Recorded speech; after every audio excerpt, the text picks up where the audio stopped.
Hey everybody, it's Robert coming to you with another adventure into history. I'm out here with Joy, her cousin Norma, and Cecil is over there. And today we are looking at the old Wimberly burial ground for the enslaved out here. This is a cemetery in Talbot County, Georgia, and I've never been to before. And also shout out to Hugh Oliver.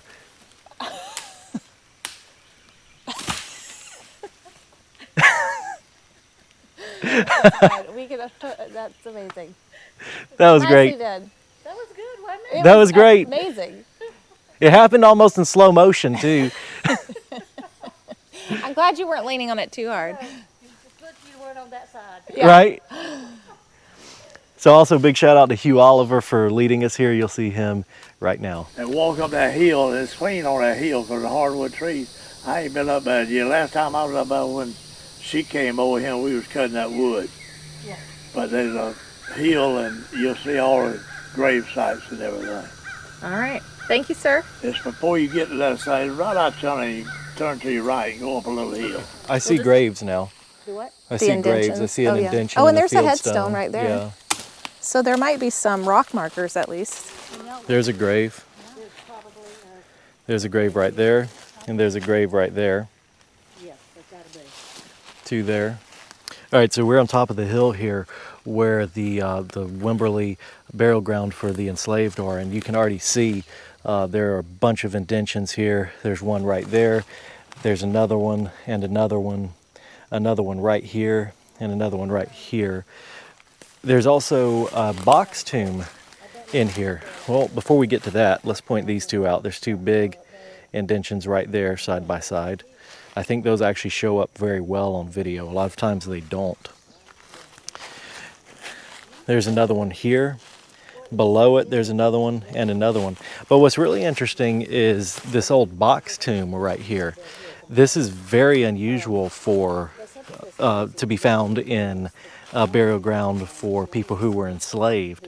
This is typically found in early settlement cemeteries for people of European descent. Typically speaking, people who were enslaved were not buried in this fashion. They only got a fieldstone at the head and the foot of the grave like we see here, if that. Otherwise, it's just an indention with no marking. So it's really interesting to see this kind of early settlement style marker out here.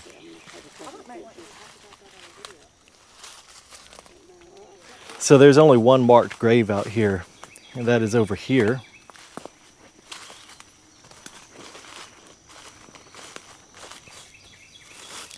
And this is the grave of Ella Wimberly, who died December 24th, 1911, aged 50 years. She most likely was born into slavery about 1861 and would have been 4 years old when freedom came.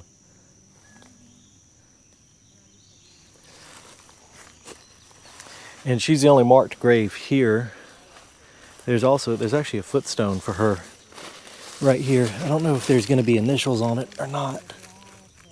There's not. Then beside her,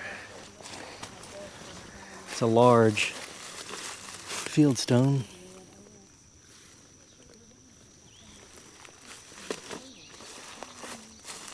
And that's marking this grave here. And I think that there's another indention. Is that one right there? Yeah, there's another indention right there.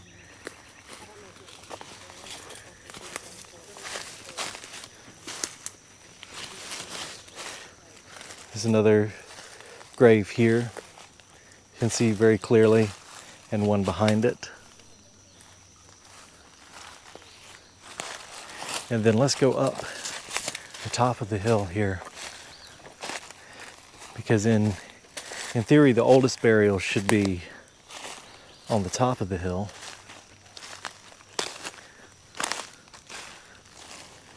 There's an indention there. And there. There's many graves up here.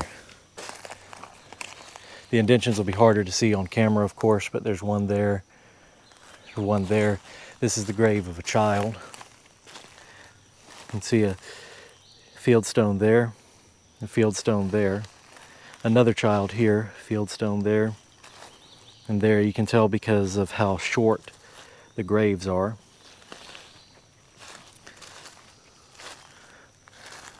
There's another one there, marked only by a fieldstone.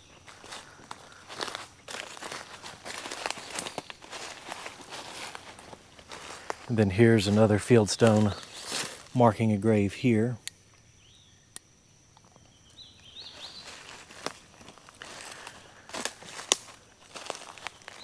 So this entire hilltop, and even though we are on a hill here, we're still kind of actually on the side of a hill, because if you see, it keeps going up. So we want to go up here and see what is actually on the very top of this hill. As far as I'm aware, the boundary of the cemetery is kind of on the side of the hill here, but I always want to look and see. I think the graves are still going though, possibly. Those are possible grave indentions. And this is either a dugout spot or where a stump hole.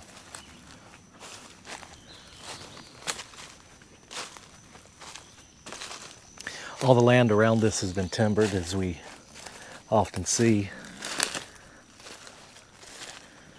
except for this cemetery, which has not been cut.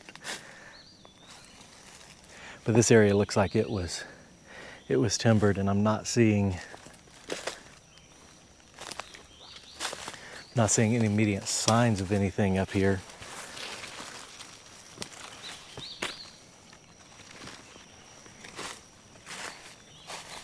Of course, it's more overgrown and harder to see the ground.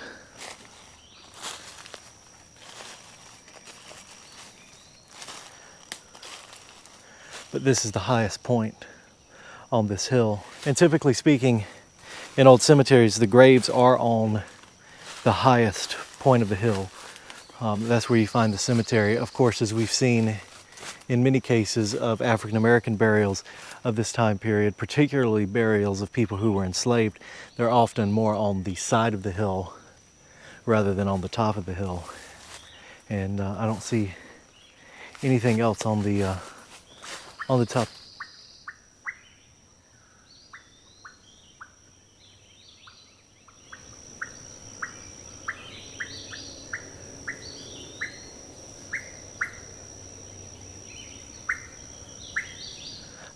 I don't know what kind of bird that is. I wonder if it's like a whippoorwill or something. I don't know. I don't even know what I was saying on the video. The birds distracted me. All right, so after stirring up strange birds, just walking back down this hill into the burial ground for the enslaved here, and there are many graves here. I haven't even begun to count, but probably at a minimum, judging from the size of the space and how many graves we see, probably at a minimum of 100. The most fascinating graves out here are, of course, the unmarked grave of Ella Wimberly, but also this box tomb over here that's more indicative of a early settlement burial. And I don't believe that that's what that is at this time. I do believe this is part of the burial of the slave cemetery here, of someone who was enslaved.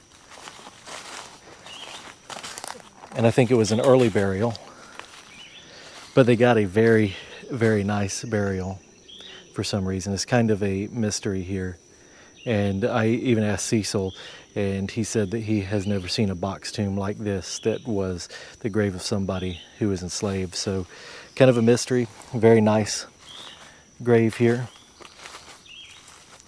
And you would definitely want to know the story of this person and why they were given such a nice burial in a time when people who were enslaved were not, and often just marked with rocks or just indentions. So I'm down on the far side of the hill right now, and there are many graves even over here. I thought that they were mostly centered over there and going that way, but we found more over here. There's a very large indention right here. And then over where Cecil is, there are more. There's an indention there. There's one here. This one's marked with fieldstones.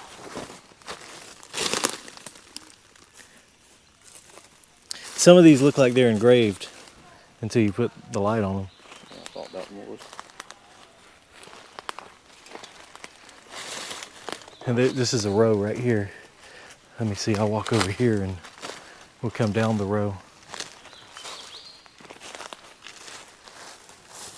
There's one there. And here. And down there at Cecil's foot. That one. And then an indention, and probably more that are just harder to see, as we know there's that one up there that's a deeper indention. There's so many on the side of this hill. There's one right there. I think that, yes, this is an indention here. There's the fieldstone for it. There's a fieldstone right there.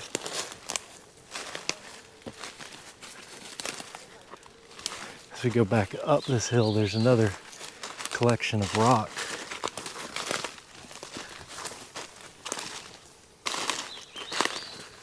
Right up here.